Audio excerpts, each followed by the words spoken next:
우리 주시던 하나님 말씀 열왕기상 18장 1절 2절 41에서 46절입니다. 구약 546쪽이 되겠습니다. 546쪽 열왕기상 18장 1절 2절입니다. 우리가 같이 한 목소리 읽겠습니다. 많은 날이 지나고 제3년에 여호와의 말씀이 엘리야에게 임하여 이르시되 너는 가서 아합에게 보이라. 내가 비를 지면에 내리라. 엘리야가 아합에게 보이려고 가니 그때에 사마리아에 기별이 심하였더라. 아멘.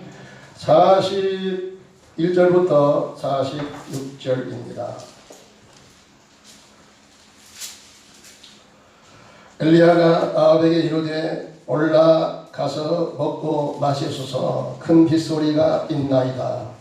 아합이 먹고 마시러 올라가니라. 엘리야가 그를 산꼭대기에 올라가서 땅에 그의 사발에게 이르되 우리가 바다 쪽을 바라보라. 그가 올라가 바라보고 말하되 아무것도 없나이다. 이르되 7번까지 다시 가라.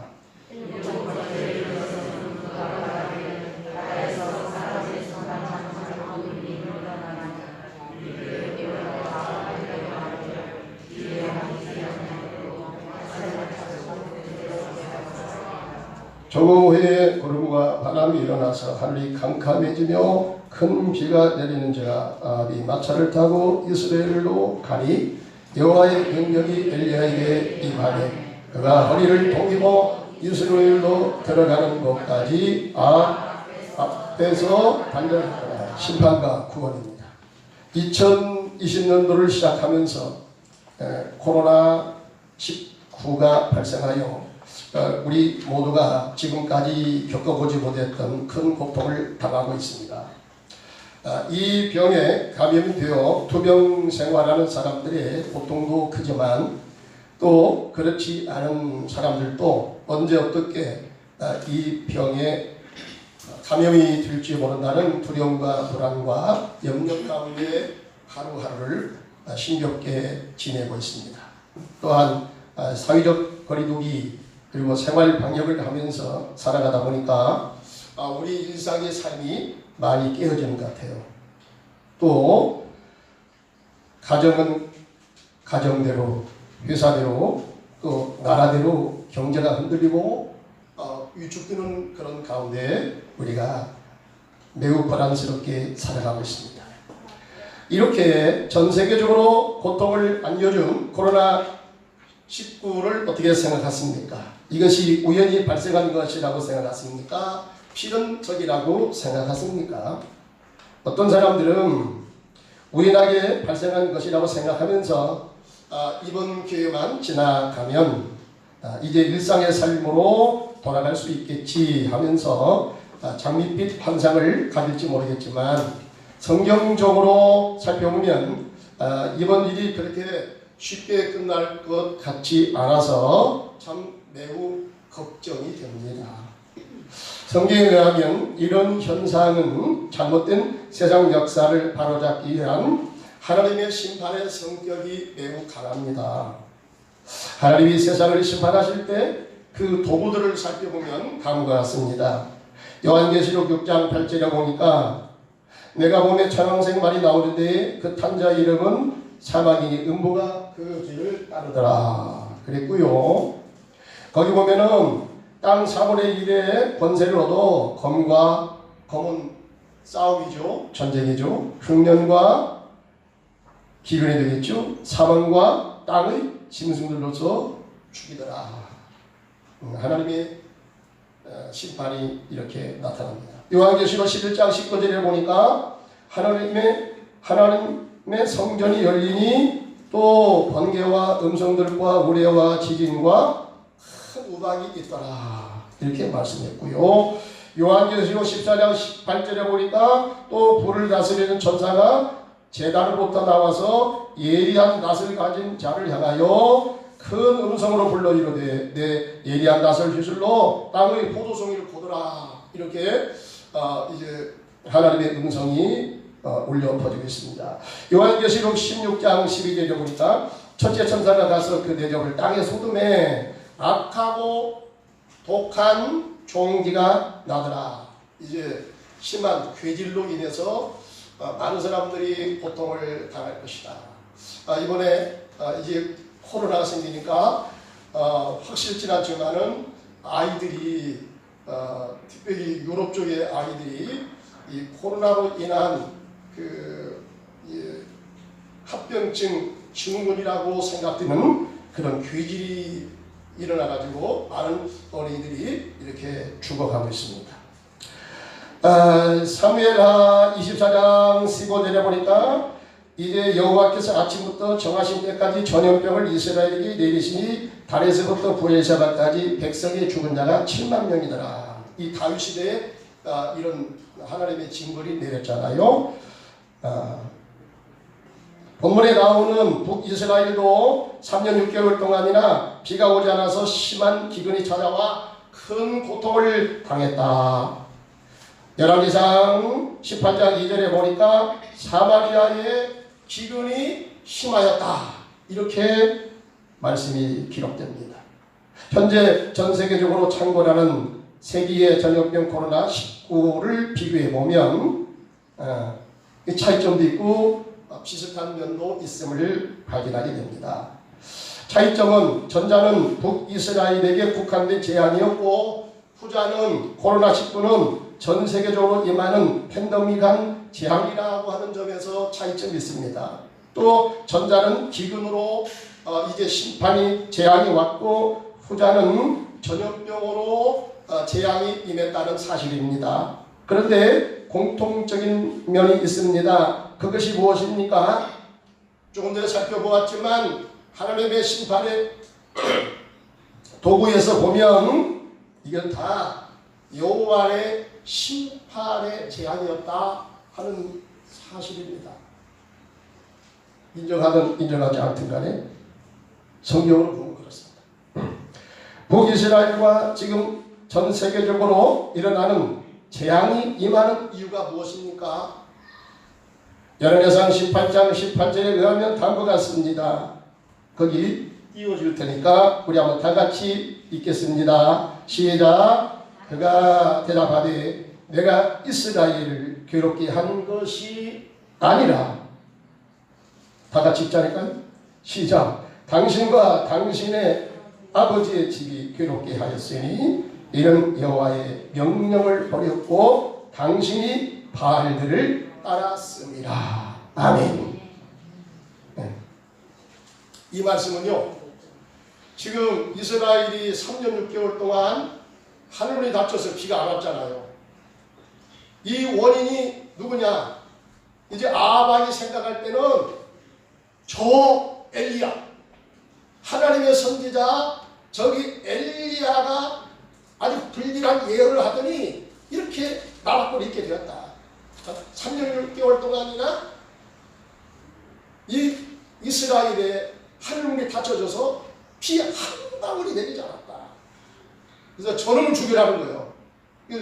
수배령을 내렸다가 이제 그 전에 하나님께서 엘리야에게 네가 지금쯤 아합에게 나타나서 영적 대결을 펼쳐라. 그리고 이것이 나로부터 왔고 이것을 너희가 해결받으려면 하나님의 은혜를 구해야 된다. 그래서 지금쯤 네가 아합 왕에게 나타나라. 하나님의 지시를 받고 여러분 왕에게 나타났어요. 그렇지 않아도 내가 너를 잡으려고 했는데 너 잘 만났다 이거야. 그러더니 왕이 하는 말이 그래요. 야 이스라엘을 괴롭히는 놈아. 이렇게 막 금방이라도 잡아가지고 어떻게 해볼 그런 태세로 왕이 가르칩니다. 이때에 이 말을 듣고 엘리야가 말을 받아서 그렇게 말합니다. 이렇게 이스라엘이 괴롭힘을 당하는 것은 나 때문이 아니라 바로 당신 때문입니다 하면서 여러분 선지자가 왕을 해가여 손을 가리키면서 당신이 이스라엘을 괴롭게 했습니다. 책망했단 말이에요. 어떻게 해서 당신으로 해서 이스라엘에게 괴롭힘을 당하느냐? 쉽게 말하면 이러한 기근 재앙이 왔느냐? 이게요. 왜 그렇습니까? 이는 뭐예요? 이유를 가리킵니다. 여호와의 명령을 버렸고 당신이 바알들을 따랐습니다. 이렇게 말합니다. 바알신을 섬겼다는 겁니다.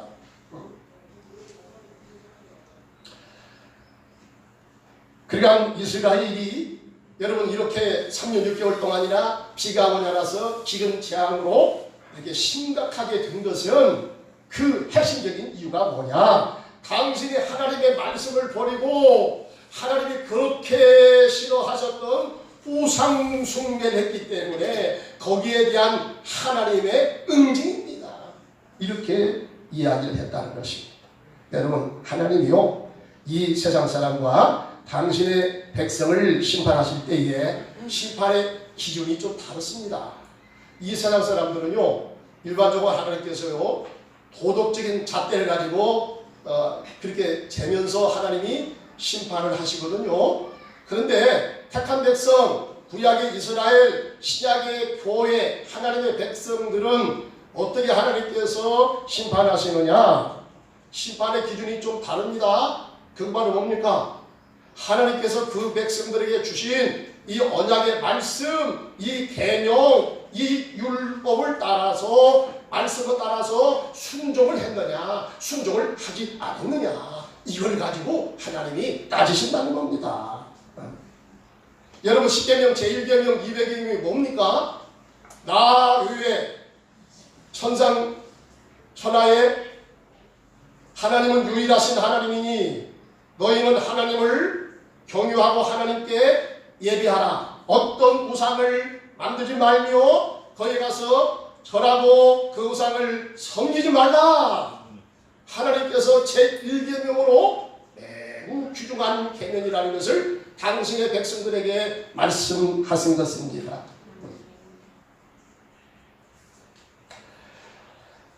당신의 백성들이 여러분 하나님 말씀을 순종하고 말씀을 따라 살면 하나님이요 복도 제일 먼저 너희가 이 계명을 지키기만 하면 너희가 세계 열방 속에서 으뜸 나라가 되고 내가 너희를 함께하게 주겠으며 너희가 들어가도 복을 받고 나가도 복을 받고 너희들의 모든 그 양의 새끼도 복을 받고 자어간 범사에 너희가 복을 받게 될 것이다. 그러나 만약에 너희가 율법을 어기고 하나님의 계명을 어긋나게 행하면 하나님의 때에 가서 하나님이 심판을 내리시는데 벌도 너희들이 그 계명을 따라서 벌도 아주 엄한 벌을 받게 될 것이다.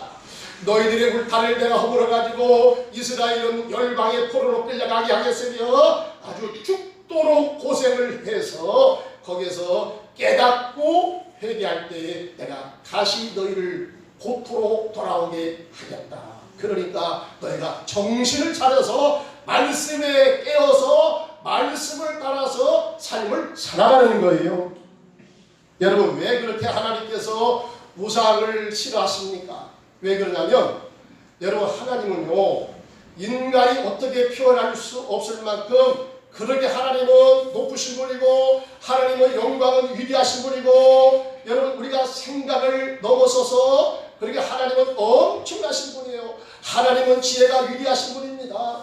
하나님은 능력이 위대하신 분입니다. 하나님의 사랑은 담이 없는 사랑입니다. 하나님의 은혜는 넘치는 은혜입니다. 그것을 어떻게 우리가 표현하겠어요? 그러니까 그 하나님을요 어떤 하나님의 형상을 우리가 생각해서 여러분 인간의 손으로 그런 형상을 생각하면서 물건을 이제 깎아서 우상을 만들어서 하나님을 섬기는 것은 하나님의 영광을 크게 훼손하는 거예요. 여러분 어떻게 그 하나님의 영광을 인간의 말로 표현할 수가 있겠느냐는 겁니다. 그러니 절대로 그 하나님의 영광을 인간이 깎아만든 우상으로다가 격화시켜서 그렇게 하지 말라는 거예요. 하나님이 그렇게 하면 굉장히 하나님이 기분 나쁘다는 거예요. 하나님의 영광을 훼손하는 것처럼 여러분 큰 죄가 없다는 거예요. 그러니 하나님의 백성들은 너희들이 이 말씀을 지켜 행하라. 이렇게 말씀을 한 것입니다. 이번에 전 세계적으로 임한 코로나19는 여러분 세상 사람들에게도 또한 우리 믿는 자들에게도 심판으로 임한 것인데, 그 이유는 또다시 우리가 여호와의 하나님 대신에 우상을 숭배했기 때문이라고 말씀하십니다.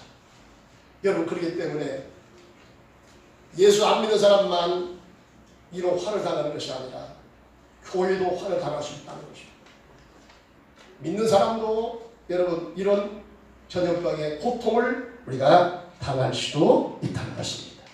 로마서 1장 23절에 보니까 썩어지지 아니하는 하나님의 영광을 썩어질 사람과 새와 짐승과 기어다니는 동물 모양의 우상으로 바꿨느니라.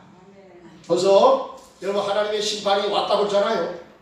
아니 그 하나님의 썩어지지 아니할 그 영광을, 하나님의 그 존귀하심을, 그 하나님의 거룩하심을 인간으로 격화시켜가지고 깎아맞는 우상이, 이게 바로 여호와 하나님이다. 이분이 바로 창조주다. 이분이 바로 우리를 농사를 자직케 하는 분이다. 우리를 부욕케 할 분이다. 복 주시는 분이다.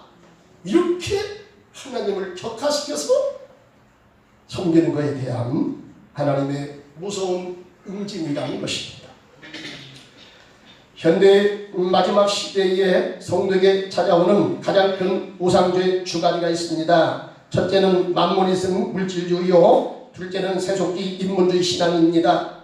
만모니즘 물질주의는 저번 시간에 말씀을 드렸습니다. 세속주의 인본주의 신앙입니다. 여러분, 이건 또다시 여러분 현대인들이 섬기는, 이게 바로 이게 우상주의예요. 이걸 우리가 잘 알고 계셔야 됩니다. 이 신앙은, 인본주의 신앙은, 세속주의 신앙은 그럴싸한 명분으로 오지만 이 소리를 자꾸 듣다 보면 어느새 나도 모르게 편리주의, 인본주의 신앙으로 흘러가. 그래서 여러분 절대신앙에서 상대신앙으로 떨어지는 거예요. 신앙이 여러분 절대가 아닙니다. 하나님 말씀이기 때문에 이 말씀을 지켜야 된다. 여러분 절대신앙을 가진 사람에게는 그렇게 그냥 믿었어요. 순종했습니다. 그때 역사가 나타났어요. 하나님의 살아계신 증거들이 많이 보였어요. 근데 여러분 현대 이 세속주의에 멍이든 현대인들의, 여러분 그리스도인들의 신앙과는 굉장히 변질되어 있습니다. 나도 모르게 여러분 세속주의 신앙으로 우리가 변질되었다는 사실입니다. 세속주의로 변질된 신앙은 여러분 어떠한 영향력도 행사할 수 없는 무기력한 신앙으로 변질되어 버리신다는 겁니다.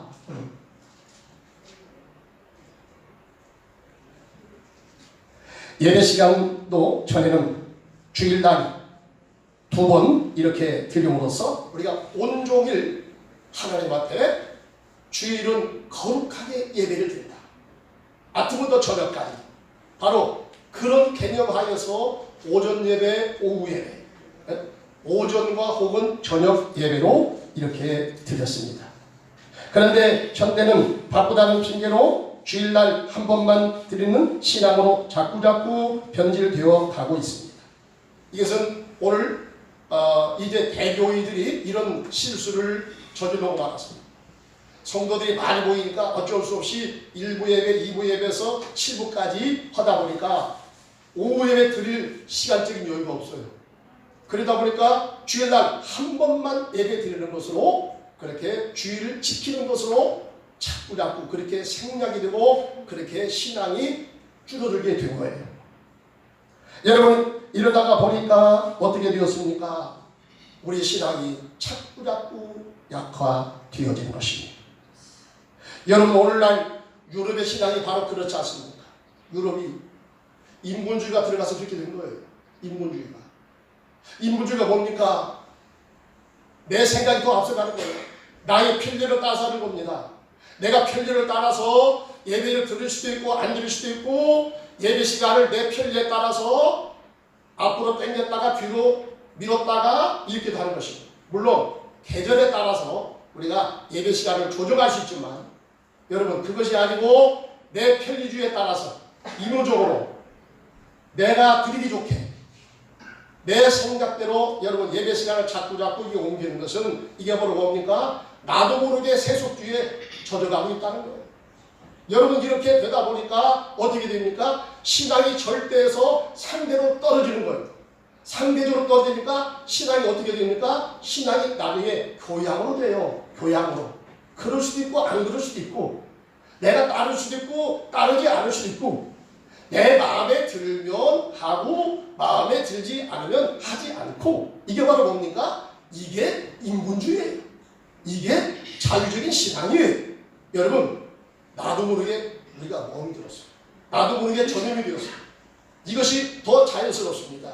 그래서 여러분 지금 이제 오전 예배하고 오후 예배를 강조하면요 어떤 지금 얘기들이 자꾸 들리냐면 이것은 목사님이 시대를 너무나 모르고 있습니다. 참 답답합니다. 이 시대가 지금 어떤 시대인지 아십니까 목사님? 이 시대는 굉장히 바쁜 시대예요. 우리가 주일날 한 번만 와서 예배드리는 것도 참으로 고맙게 생각해야 되는 이런 시대를 맞이했습니다. 그러니 어떻게 이 시대 속에서 오후 예배까지 크게 주장합니까? 너무나는 것이 아닙니까? 여러분 상당히 그럴싸한 얘기로 들립니다만은 여러분 굉장히 위험한 거예요. 이렇게 되다가는 어떻게 됩니까? 우리가 유럽의 교회처럼 그런 신앙으로 떨어진다는 거예요. 신앙이 교양이 된다는 거예요. 그럴 수도 있고 안 그럴 수도 있고 하나님 말씀을 따라갈 수도 있고 내 상황에 맞지 않으면 따라가지 않을 수도 있다고 하는 여러분 이런 신앙으로 바뀌어져 버리면 그때부터는 여러분 하나님과 관계는 떨어진 채로 아주 무기력한 신앙으로 떨어지게 되는 것입니다. 주님께서 경고하십니다. 세속주의, 인본주의 신앙에서 여러분 절대신앙으로 다시 돌아가라고 말합니다. 세속주의 신앙은 바로 이것이 현대인들의 우상주의입니다. 내 편리주의, 내 이기적인 생각에 의해서 여러분 신앙생활을 하기 때문에 이것은 엄청난 우상주의 신앙인 것입니다. 이런 것에서부터 돌아서라고 주님께서 말씀하십니다.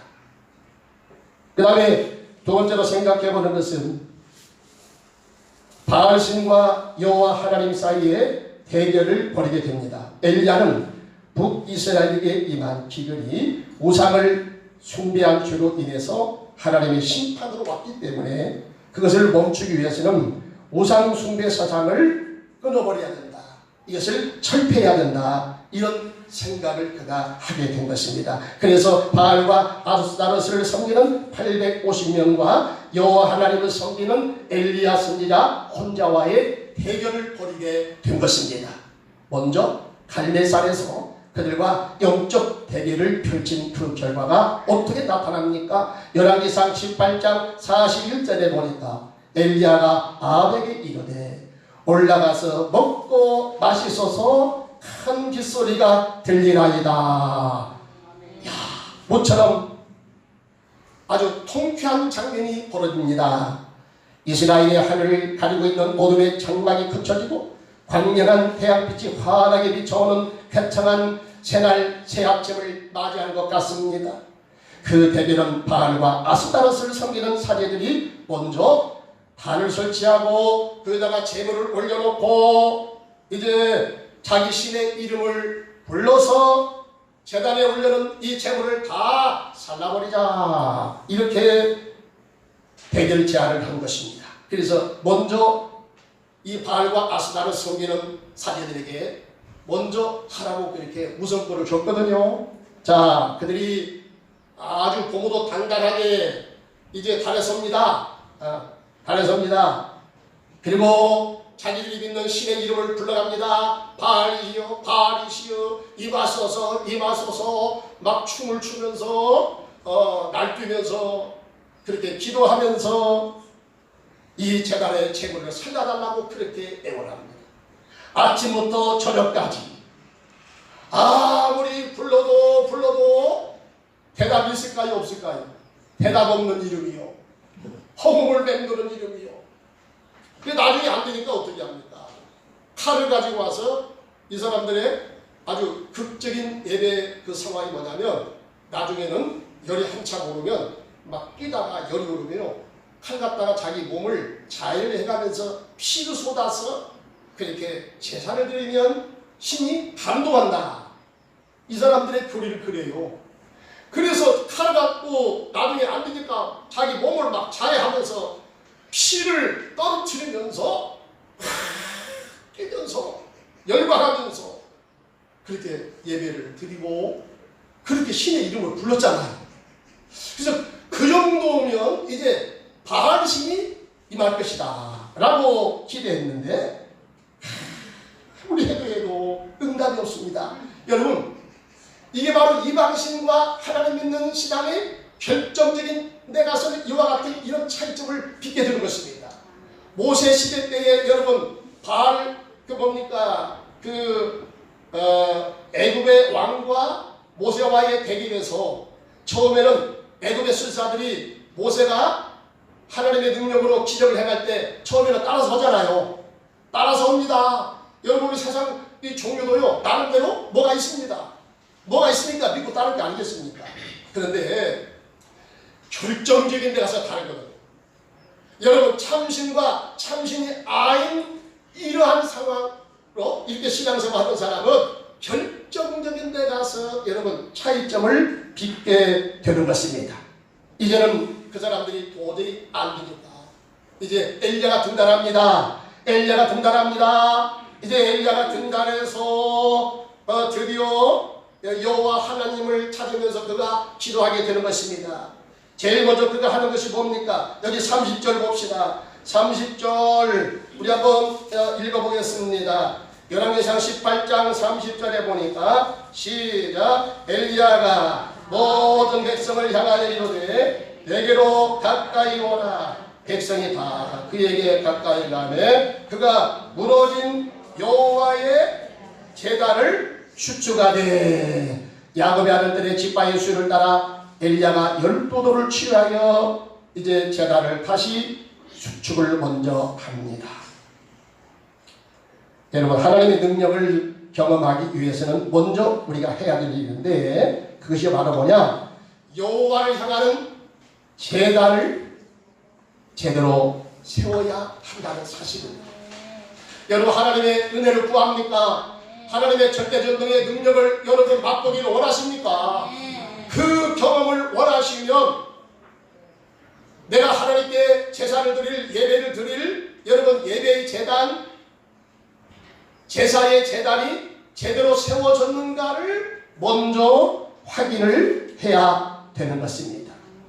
제단은 인간이 하나님을 체험하고 만나는 유일한 통로입니다. 이 길을 통해서 우리가 하나님의 임재를 경험하고 하나님과의 관계가 더욱더 가까워지는 것입니다. 출애굽기 20장 23절 24절에 보니까 거기 말씀 여기 띄워주니까 우리 한번 다 같이 읽어보도록 하겠습니다. 시작. 너희는 나를 믿어서 은으로나 금으로나 너희를 위하여 신상을 만들지 말고 내게 도단을 쌓고 그 위에 내 양과 소로 내 번제와 화목제를 드리라. 내가 기억하게는 모든 곳에서 내게 임하여 복을 주리라. 아멘. 아멘. 아멘. 자, 이 시대에 여러분 번제와 화목제는 바로 예수 그리스도의 십자가에 죽으신 줄 믿습니다. 우리가 이 성경에 말씀했잖아요. 자, 하나님 제단을 설치하고 예배의 제단 설치하고 너희가 번제와 화목제물을 드리라. 거기에서 내가 너희를 만나 주리라. 내가 너희에게 임하여 복을 주리라. 이렇게 하나님께서 말씀하신 것입니다. 그렇기 때문에 우리가 하나님을 통해서 은혜 받고 복을 받고 하나님의 인재와 능력을 경험하기를 원하시면 여러분 먼저 하나님께로 올라가는 제단을 설치해야 된다는 것입니다. 제단을 설치하는 데 굉장히 중요합니다. 오늘 신약시대는 여러분 예수 그리스도께서 십자가 위에서 우리 죄를 대신해서 하나님 앞에 여러분 번제와 화목제물을 영원토록 다 드려버리신 것입니다. 한 번에 여러분 십자가의 제사로 영원토록 우리가 드릴 제사를 주님께서 대신 드리신 것입니다. 이제는 여러분 이 신약 시대는 어떻게 합니까? 어떻게 우리가 제단을 이제 설치해서 하나님께 나갑니까? 그것은 나를 위해서 십자가에 죽으신 예수 그리스도의 그러면 십자가의 이 공로를 심고 십자가를 세우고 십자가를 통하면 여러분 은혜야 하나님 앞에 나아가게 될 줄 믿습니다. 하나님의 은혜 앞에 나가서 하나님의 도우심을 받게 될 줄 믿습니다. 하나님을 만나게 될 줄 믿습니다. 십자가를 통한 예배가 되어야 됩니다. 여러분 십자가는 하나님의 사랑입니다. 십자가는 희생과 용서와 화해입니다. 하나님과 여러분 이 십자가를 통해서 예수 그리스도가 화해의 제물로 돌아갔었기 때문에 화해의 제물로 돌아가신 그리스도의 희생을 공로를 우리가 힘입으며 여러분 은혜의 하나님 앞에 나아가게 된다는 것입니다. 하나님께서 우리를 받아주신다는 것입니다. 당신의 그 아들의 십자가의 희생사건을 통해서 하나님이 감동을 잡수시고 그 아들의 십자가를 생각하면서 하나님의 마음을 마음을 여시고 우리를 받아주시고 우리를 위로하시고 나를 만나주시고 내게 은혜를 베풀어 주시는 것입니다. 하나님과 나 사이에 여러분 혹시 제단은 허물어지지 않았습니까? 예배의 제단, 기도의 제단은 허물어지지 않았습니까? 사랑하는 성도는 여러분 먼저 우리가 하나님 앞에 나가 하나님의 은혜와 도우심을 받기를 원하는 성도는 먼저 하나님께 나아가는 이 제단이 허물어졌는가를 생각하셔야 됩니다. 오늘 이스라엘 백성들은 하나님께서 제사로 나와 언약을 맺었다 이렇게 말씀하십니다. 제사를 통해서 여러분 만민을 대신해서 제사 드리고 하나님의 은혜를 구해야 될 이 백성들이 제단을 다 허물어 버렸다 이 말이에요. 아합시대 제단이 다 허물어졌습니다. 누가 하나 수축할 생각을 못합니다. 정권의 힘으로 막아버리니까. 이런 상태에서 하나님의 은혜가 통로가 다 차단되어 버렸습니다. 은혜를 받지 못합니다. 하늘문도 닫혀져 버렸습니다. 비도 오지 않습니다. 이런 절망 가운데 빠지게 되었다는 것입니다. 이 사실을 알기 때문에 여러분 엘리야가 하나님의 은혜를 구할 때에 허물어진 이스라엘의 12돌을 생각하면서 돌을 주어서 제단을 쌓습니다. 여러분 이때 엘리야의 심정이 어땠을까요? 참으로 침통한 심정이었을 것입니다. 하나님의 백성들이 하나님께 예비하는 하나님과 관계를 맺어야 되는 이 제단의 돌들이 다 허물어져 버렸습니다. 하나님께 나가는 길이 다 통로가 차단되어 버렸으니까 은혜를 받지 못하는 거예요. 너무나 절망적인 마음을 가지고 상한 마음을 가지고 엘리야가 허물어진 제단을 수축을 하게 되었다는 것입니다. 사랑하는 성도는 여러분 지금 전 세계적으로 여러분 현대 정신으로 인해서 진화론 사상으로 인해서 합리적인 과학적 여러분 이 이성주의에 의해서 절대신앙이 지금 무너져 가고 있습니다. 따라서 절대신앙이 무너져 가면서 여러분 예배의 제단이 점점 좀 쇠락해져 가고 있다는 사실입니다. 우리가 여러분 얘기를 많이 들었을 거예요. 유럽에는 100년에 걸쳐서 많은 세월에 걸쳐서 그렇게 웅장하게 세워진 교회가 여러분 사람들이 예배하는 사람들이 사라지고 있다는 거예요. 머리가 허연 권사님들 몇 분이 예배 자리에 나와 있다는 것입니다. 예배 제단이 이게 다 허물어진 것입니다. 여러분 세속주의, 합리주의, 이성주의로 인해서 여러분 절대주의 신앙에서 우리가 와야 되는 바람에 하나님께 나가야 될 예배의 제단이 다 지금 허물어지고 있다는 것입니다. 여러분 다시 하나님께로 돌아가기 원하십니까? 예배의 제단을 다시 회복하시기 바랍니다. 우리 여러분 믿음의 선배들이 주일날을 거룩히 지키기 위해서 몸부림쳤습니다. 어떻게 하면 하나님을 기쁘시게 할까? 어떻게 하면 예배신앙으로 하나님께 우리가 나아갈 것인가? 여러분 생각하면서 오전 예배, 오후 예배 이렇게 만드는 거예요.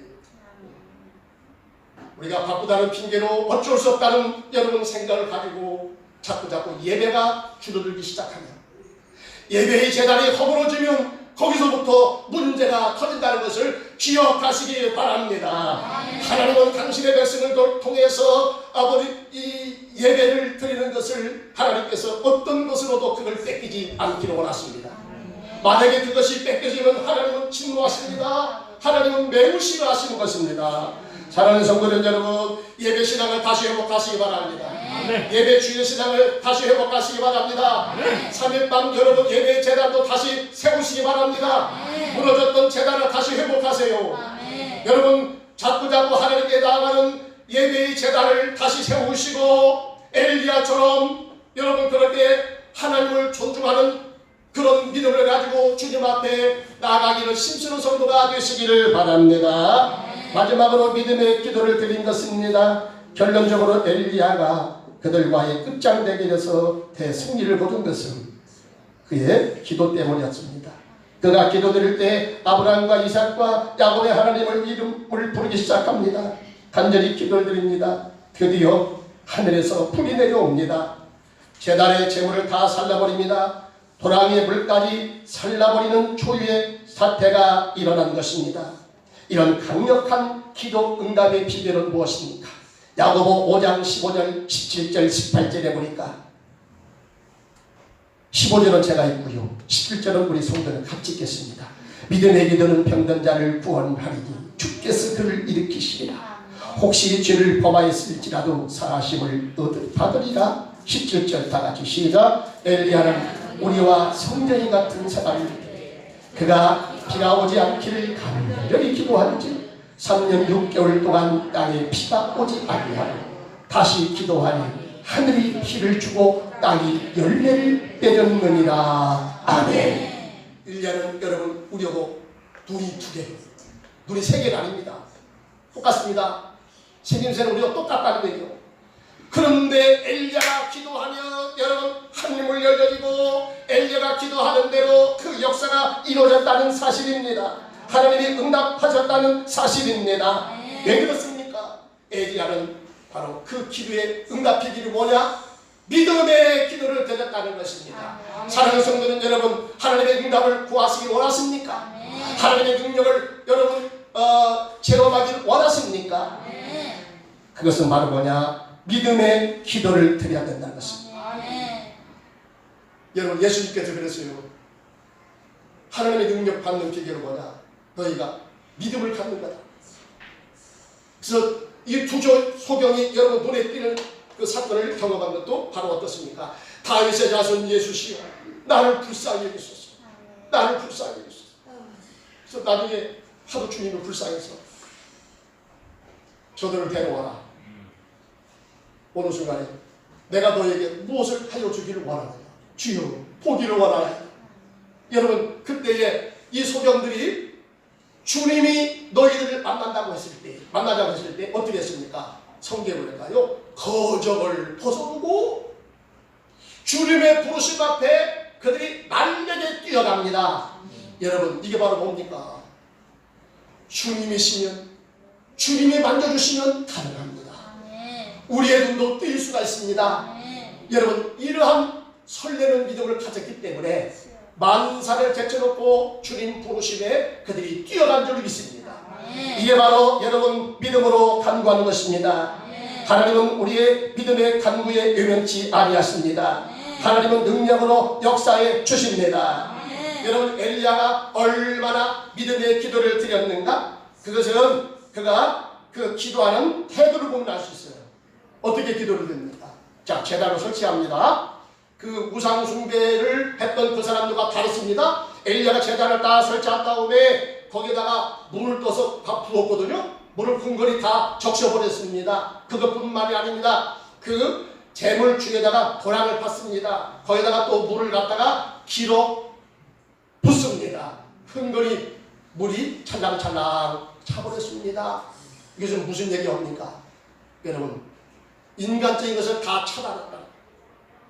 나는 하나님의 은혜만을 구하겠다. 나는 하나님의 도우심을 통하여 얼마든지 일을 해낼 수가 있다. 하나님이 누구인가를 엘리야는 알았습니다. 그렇기 때문에 어떤 인간적인 그 도움 받을 수 있는 모든 것을 다 차단했다는 것입니다. 다 끊어버렸다는 것입니다. 나는 오로지 주님만을 기다립니다. 나는 오로지 주의 은혜만을 기다립니다. 주님, 나는 주님의 은혜 없이는 살 수가 없습니다. 주님이 도와주지 않으면 저는 안 됩니다. 이런 태도예요. 얼마나 여러분 믿음이 간절한 태도입니까? 여기 대해서 하나님께서 이 엘리야의 간구를, 애원을 하나님이 의문치 아니하셨더라는 것입니다. 또다시 물을 부었다는 의미가 무엇입니까? 이가 바로 뭐냐? 통 안에 회개 기도를 드리는 것입니다. 시편 34편 18절에 보니까 여호와는 마음이 상한 자를 가까이 하시고 중심으로 통행하는 자를 구원하시는도다 말씀하시고, 에레미야 애가 2장 18절에 보니까 이 물의 의미가 뭐냐? 이 물의 의미가 뭐냐?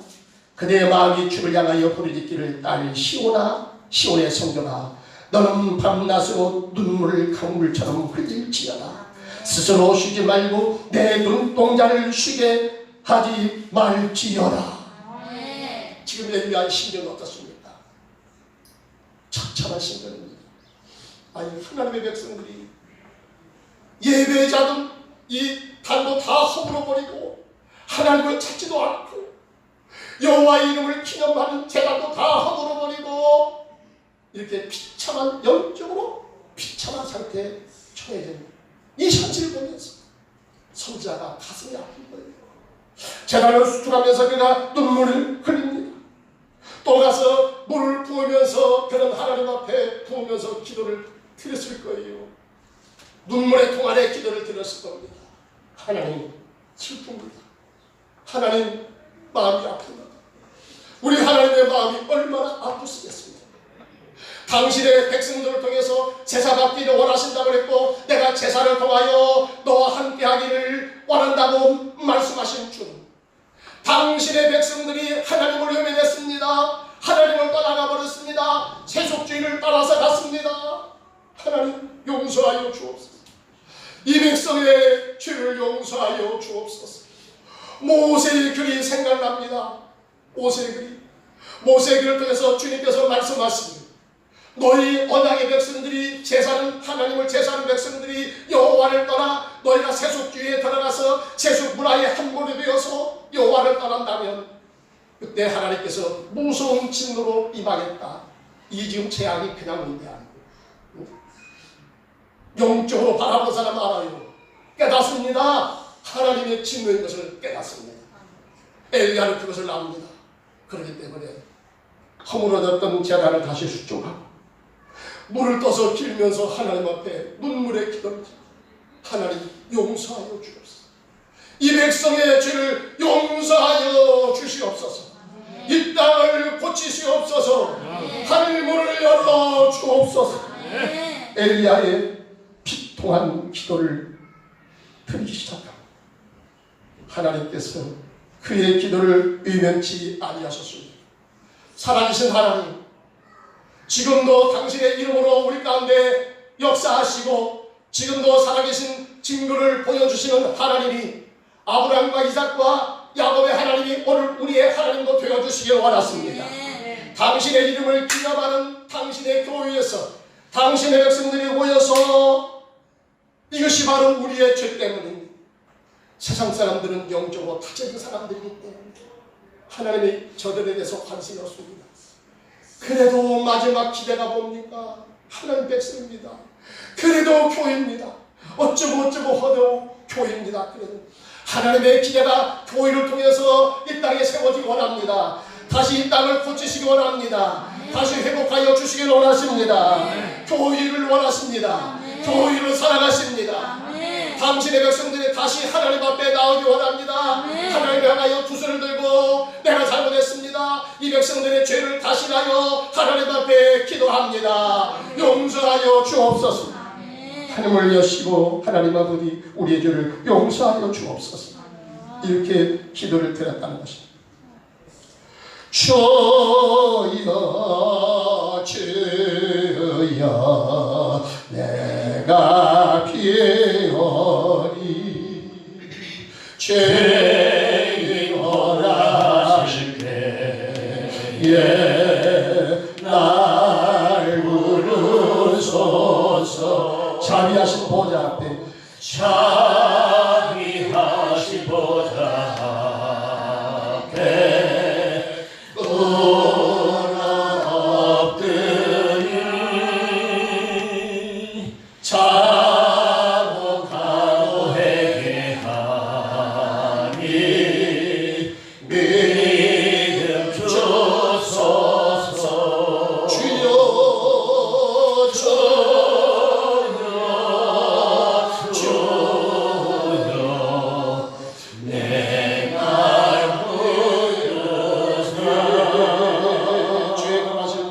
죄의 보라 하실 때 날 부르소서.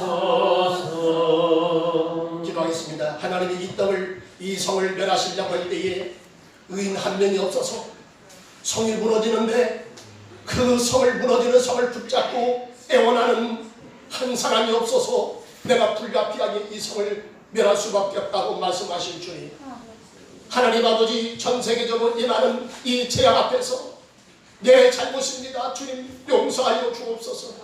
이렇게 간절히 애타게 하나님께 부르짖는 성도가 없다고 말씀하시고, 그런 교회가 없다고 주님께서 말씀하시고, 세속주의 한몰이 돼서 오늘 교회마저 정신을 차리지 못한다고 주님 말씀하시고, 다시 회개하라고 주님께서 말씀하십니다. 다시 본질로 돌아가라고 말씀하십니다.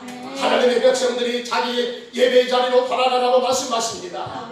기도로서 하나님 앞에 간절히 간구하라고 말씀하십니다. 이 백성들은 하나님을 알지 못합니다. 영적인 눈이 닫혀졌기 때문에 그들은 알지 못합니다. 진리를 알지 못합니다. 영적 세계를 알지 못합니다. 우리가 문제입니다. 하나님을 아는 우리가 문제입니다. 은혜를 경험한 우리가 문제입니다. 하나님은 우리가 이 백성을 대신하여 기도하기 원합니다. 우리의 가슴을 지키기 원합니다. 이 시간에 두 손 들고 기도합시다. 하나님 아버지, 용서하여 주옵소서. 이 백성의 죄를 용서하여 주시고, 하나님 나마저 세속주의에 한몰이 되어서 하나님을 멀리했습니다. 예배를 멀리했습니다. 죄악 용서하여 주옵소서. 하나님 아버지, 전 세계적으로 뒤엎고 있는 하나님 코로나 바이러스를 이제 종적으로 집계하여 주옵소서. 우리를 불쌍히 여겨 주옵소서. 하나님의 은혜가 아니면 우리는 살 수가 없습니다. 아무리 과학적인 것이 발달했다 할지라도 하나님 아버지, 인간의 힘 가지고 인간의 지혜 가지고 인간의 지식으로 해결할 수 없습니다. 하나님이 도와주셔야 됩니다. 하나님 은혜 주셔야 됩니다. 다같이 주여 부르시고 간절히 기도합니다. 주여,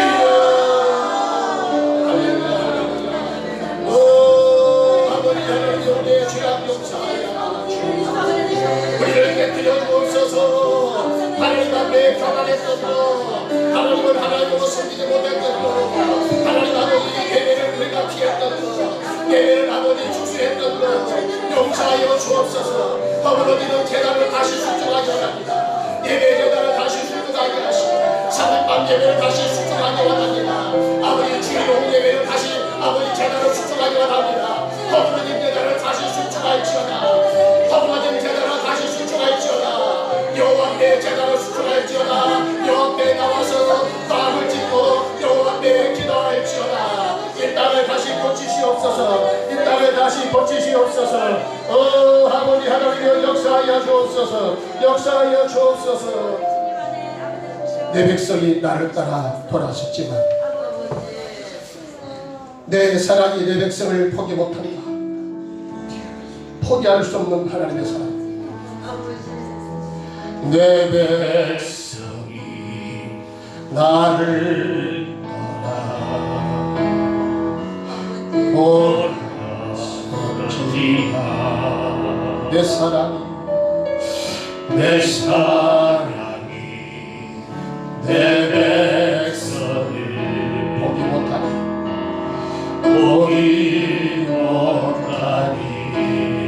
내 모든 것 내어주고 내 모든 것 내어주고 나 그를 얻으리라. 나 그를 얻으리라. 여호와 앞에 돌아가라.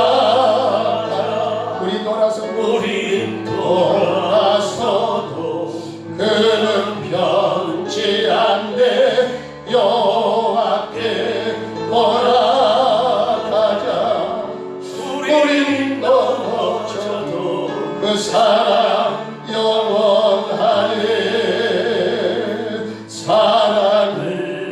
오래 참고 자신 내어 주네 서로 사랑할 때 세상은 주보내 사랑은 절대 지지 않네